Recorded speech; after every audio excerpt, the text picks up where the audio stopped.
나는 굉장히 다양하고 각 계층의 사람들을 많이 만났어요. 세계는 사람과 사람 서로 영향을 주고 영향을 받으면서 하는 그런 관계 순환의 과정이다. 젊었을 때는 술을 같이 먹거나 도박을 포카 게임을 한다든가 화투를 한다든가 그러면 지성질이 나온다. 뭐 이런 얘기가 있었던 것 같아요. 그걸로 그 사람의 전체를 다 파악하기는 힘들지 않나. 그보다는 아마 저의 경우는 대부분의 사람들은 책가삼 구독자 여러분 안녕하세요. 저는 소설가 황석영이라고 합니다. 제가 여러 가지 책을 그동안 많이 썼지만 신간 할매가 지난 11월 말 그때 출판이 됐는데 이게 저로서는 지난 작품 철도원 3대 이후 5년 만에 쓴 작품이거든요. 그래서 여러분들한테 소개도 해드리고 남다른 감회가 있습니다.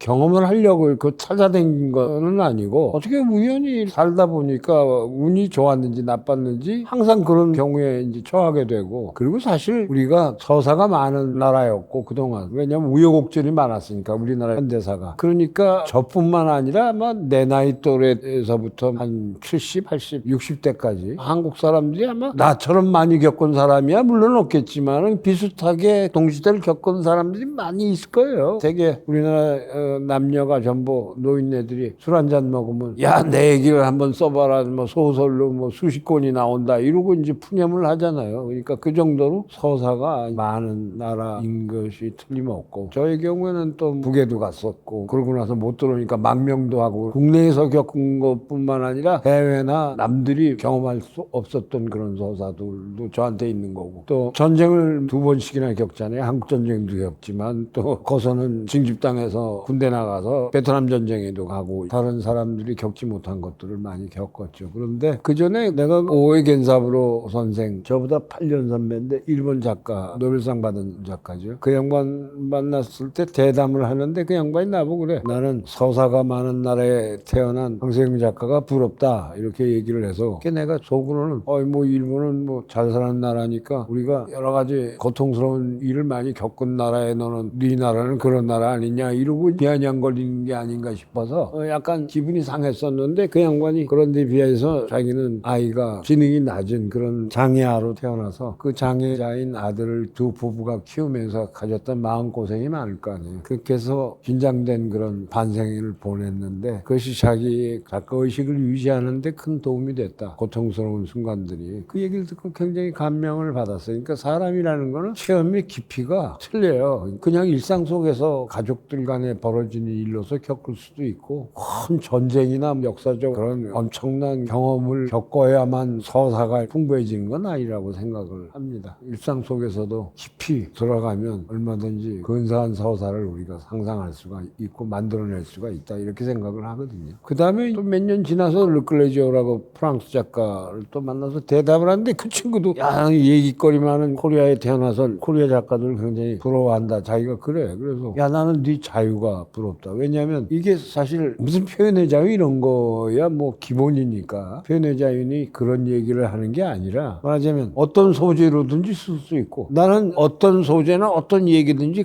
거리낌 없이 다 쓸 수 있어 하는 게 자유일 텐데 작가로서의 우리는 역사적으로 최소한도 이런 정도는 써야 되지 않아? 최소한도 이거는 꼭 네가 다뤄야 되지 않냐? 이런 여러 가지들이 있거든요. 그런 것들이 역사 속에서 계속 요구하기도 하고 일종의 억압이 될 수가 있는 거죠. 그런 역사의 무게에서 과연 자유로운가 우리가 이런 생각도 하게 됩니다. 그러니까 황하무계 작가가 평생 동안 겪은 일들이 많지만은 1차적으로는 동시대 한국 사람들은 누구나 다 같이 겪었다 하는 것과 그 다음에 그런 겪은 일들이 우리에게는 풍부한 이야기의 콘텐츠가 되었다. 그래서 지금 전 세계 사람들이 코리아 콘텐츠에 굉장히 열광하고 있는 판인데 이것도 아마 그런 일면을 드러내는 원인이 아닌가 이렇게 생각되고 여행을 같이 한 2, 3일이라도 가면 쉽게 알 수 있다 하는, 왜냐면 일상이 보이니까 되게 그 정도는 서로 파악을 할 수가 있을 것 같고, 여행 며칠을 가면 성격을 알 수 있다. 옛날에 우리 젊었을 때는 술을 같이 먹거나 도박을, 포카 게임을 한다든가 화투를 한다든가 그러면 지성질이 나온다, 뭐 이런 얘기가 있었던 것 같아요. 그건 왜 그러냐면 단시일 내에 자기 이익이라든가 이기심이라든가 이런 게 서로 부딪히는 그런 순간이니까 아마 그러겠죠. 근데 그게 그때 발현되는 그런 성미나 성질이 그 사람의 진면목을 드러내는 또 그런 것인가 하는 의심도 들고, 누구나 화를 낼 수도 있고 뭐 기뻐할 수도 있고 희노애락을 나타낼 수 있는 거니까 그걸로 그 사람의 전체를 다 파악하기는 힘들지 않나. 여행 정도 가면 성격을, 이 사람이 이런 면이 있네 라든가, 그건 일리가 있을 것 같아요. 나는 굉장히 다양하고 각 계층의 사람들을 많이 만났어요. 사람 잘 봐. 그 자기 작은 이익을 위해서 배신을 하거나 또는 일을 아주 무책임하게 해내는, 말하자면 일을 망치죠. 그런 경우가 있는데, 그러니까 작은 자기 이익 때문에 그런 경우에는 가차없이 자르죠.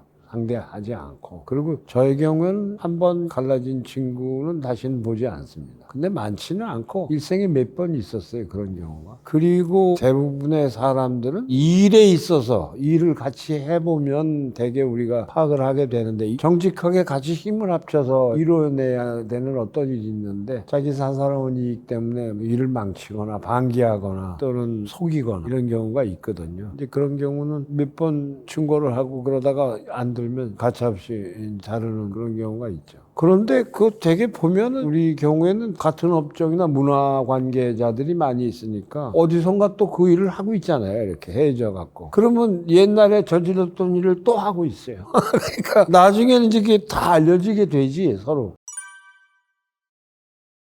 제가 철도 3대를 지방의 종교시설의 레지던스에 가서 썼는데, 작품을 다 마치고 났을 때 코로나 팬데믹이 와가지고 그래서 모임도 안 되고 일상이 다들 그때 바뀌었잖아요. 그래서 이제 그 레지던스에서 달리 할 일도 없고 책을 많이 읽었는데, 그때 불경을 읽고 시집을 많이 읽고 그랬던 것 같아요. 불경이 어떻게 보면 존재라든가 현대 철학의 개념, 기본 정신하고 굉장히 비슷해요. 결국은 유구한 세월을 거쳐서 한 바퀴 삥 돌아가지고 결국은 수천 년 전에 불교와 다시 만난 게 아닌가 하는 느낌이 들 정도로, 그래서 이제 사람과 사람 아닌 것들과의 관계, 이런 것에 대해서 생각도 하고 명상도 하고 그런 글을 써보고 싶다 그러다가 우물쭈물하면서 세월이 지났는데, 한 3년여 전에 제가 거처를 군산이라는 항구 도시로 옮기면서 상제, 중제, 하제라고 그러는 세 동네가 있는데, 바닷가에 섬이었던 것이 간척이 돼가지고 육지가 됐는데, 그 하제가 유일한 포구거든요. 유명하던 포구입니다. 거기에 큰 동네가 있었는데 거기에 600년 된 팽나무가 있었어요. 그런데 이제 이게 미군 부지로 쓰려고 6개 마을을 전부 소개를 시켜서 철거를 시켰는데, 거기에 그 나무 혼자 살아남아 있죠. 그래서 이걸 환경평화운동을 하는 사람들이 나무를 지키자, 이런 운동이 일어나서 한 달에 한 번씩 문화제를 여는데, 제가 거기를 가서 그 나무를 발견하게 된 거예요. 이거 내가 생각했던 사람과 사람 아닌 것들의 관계들, 그런 것들이 빚어내는 어떤 서사, 이런 것들을 소설로 써보겠다 하던 생각이 거기 가서 구체화된 거죠. 저 팽나무를 주인공으로 삼아서 쓰면 참 재밌겠다. 지금 여기서 할매는 그 600년 된 팽나무의 별명입니다. 마을 사람들이 다 할매. 왜냐하면 한때 마을의 수호신 노릇을 했던 거죠. 그러다가 세월이 바뀌고 그러면서 미신다파라든가 뭐 새마을운동이라든가 이런 거 하면서 그런 개념도 없어졌지만, 이제 나무는 그대로 있는 거니까. 그래서 나무에 대한 소설을 쓰게 됐고, 그게 이제 지금 할매라는 제목으로 이렇게 나왔습니다. 팽나무가 600년 된 나무인데, 우리가 600년이라고 그러는 건 사람이 정한 시간이잖아요. 근데 나무는 사실 계절하고 관계가 있으니까 봄, 여름, 가을, 겨울 나이테가 한 번씩 생기거든요. 그 나이테의 생체적 기억들이 이렇게 쌓여가는 거와 같이 나무가 나이를 먹는 건데, 가만 따져보면 이게 지금부터 600년 전이면 세종조쯤 돼요. 조선 초기 불교에서의 세계관을 보면은, 말하자면 세계는 사람과 사람 사람끼리도 그렇고 사물들하고 또 맺는 관계들 서로 영향을 주고 영향을 받으면서 하는 그런 관계의 순환의 과정이다. 이렇게 규정하거든요. 그래서 이 소설을 바로 그 죽음이라든가 산다는가 하는 것들이 다 그런 변화의 과정에 지나지 않는다 하는 거를 얘기하고 있는 거죠. 되게 우리가 생각해보면 윤회라고 얘기를 하고 환생이라고 얘기를 하는데 사람이 죽어서 짐승이 되어서 태어나기도 하고 꽃이 되어서 태어나기도 하고 그 다음에 전생이 있고 현생이 있고 후생이 있다는 식으로 이렇게 관념적인 구성을 하는데 그런데 이거는 사실 석가모니 원래 불경이나 이런 데에는 그런 주장이나 그런 생각이 없는 거거든요. 석가모니 자신은 그 윤회를 비유를 들어서 얘기한 정도는 몰라도 윤회가 실제 있다고는 얘기를 하지 않죠. 그리고 죽은 뒤라든가 죽음이라든가 이런 데에서도 석가모니는 얘기를 하지 않습니다. 오히려 그런 질문을 하는 제자를 꾸짖어서 지금 현재 살아있음의 얘기를 하기도 너무 바쁘고 벅찬데 죽은 뒤 일을 알려고 그러냐. 그래서 지금의 문제를 서로 얘기하자. 그러나 세속불교나 이런 데서는 신도들 관리하고 종교를 관리해야 되니까 열심히 부처님 믿고 착한 일을 하고 착한 마음 먹지 않으면 이 다음에 나쁜 짐승으로 태어날 거야 라든가 그런 윤회를 얘기를 하는데 그래서 이 소설 구조는 석가모니 본래의 관계의 그물망, 인연의 그물망, 서로 연결된 것들이 순환하고 가면서 끊임없이 카르마가 전해지잖아요. 카르마라는 거 업이라고 그러죠. 업이라는 건 뭐냐? 자기가 지은 것들 이런 것들이 후대로 이어지는 거죠. 계속. 그러니까 이 소설은 옴니버스 스타일의 작은 에피소드들이 인연에 의해서 연결되면서 흘러가는 그런 구조를 나무를 중심으로 해서 나무와 인연이 된 마을이라든가 또 그 주변에 갯벌 바다에 있는 것들이라든가 그 주변을 날아다니는 새들이라든가 이런 것들이 다 인연의 그물망에 의해서 업이 카르마가 시간 속에서 순환돼서 전해지는 그런 구조를 가지고 있죠. 그래서 한 챕터마다 보면 하나의 단편소설 같은 에피소드가 구슬을 꿰듯이 이렇게 이어지는 그런 구성 방법, 그런 서술 방법을 가지고 소설을 쓴 셈이죠.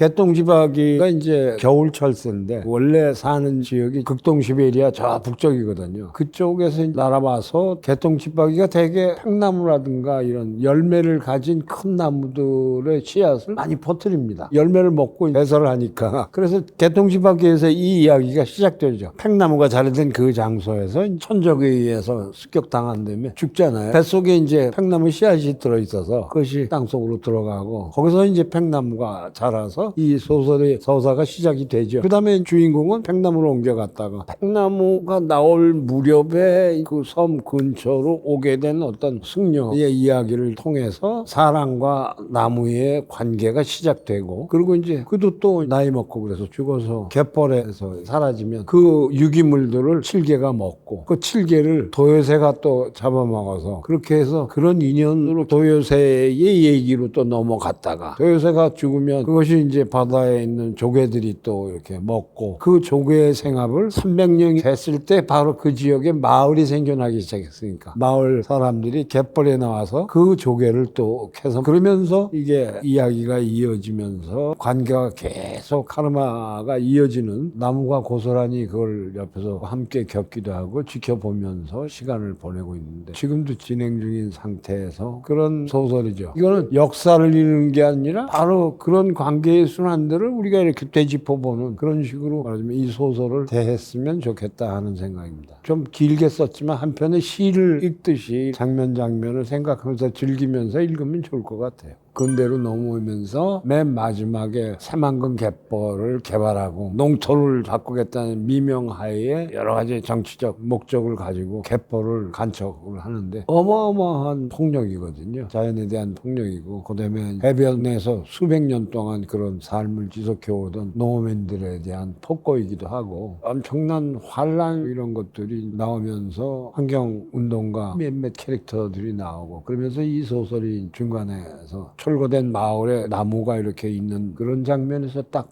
끝을 내죠. 중간에 끊긴 것 같은 이런. 그 얘기는 지금도 현재 진행 중이라는 얘기를 하고 있는 거죠. 하여튼 저로서는 이게 지금 21세기 굉장히 중요한 화두 중에 하나인 기후변화로 표현을 되고 있지만은 과도한 산업화에 의해서 지구 환경이 변화하고 있다. 그런 여러 가지 위기의 조짐을 가지고 있습니다. 그래서 그게 21세기 굉장히 중요한 화두의 하나이기 때문에 할매라는 작품은 우리가 지금 살고 있는 지구에서 우리의 현재 우리가 이루는 문명이나 일상이 이게 과연 올바른 것이냐, 우리가 가는 길이 올바른 길로 가고 있는 거냐, 할매를 읽으면서 그런 질문을 우리가 할 수 있을 것 같아요. 산다는 게 뭔지, 우리가 사람 아닌 것들하고 어떤 관계를 가지고 있는 건지, 이런 생각을, 반성을 같이 해보면 좋을 것 같다. 할매를 보시면서 매 장이 다 다른 얘기잖아요. 그 옴니버스식으로 이렇게 다르니까 뒤에서도 읽었다가 중간에 읽었다가 앞에서 읽었다가 전혀 관계가 없거든요. 이제 그런 걸 보면서 그림을 머릿속으로 그려보면서 하면 참 재밌을 것 같고, 그리고 여기에 나와 있는 그런 나무나 새나 꽃이나 동식물들을 요새는 인터넷 자료가 많이 풍부해져서 찾아보면 많이 나옵니다. 그러니까 도감이나 이런 것들도 아주 자세히 돼 있고 동영상도 많아요. 그러니까 책을 옆에다 놓고 인터넷에서 검색을 해보면서 보면 훨씬 재밌을 것 같다는 생각이 드네요.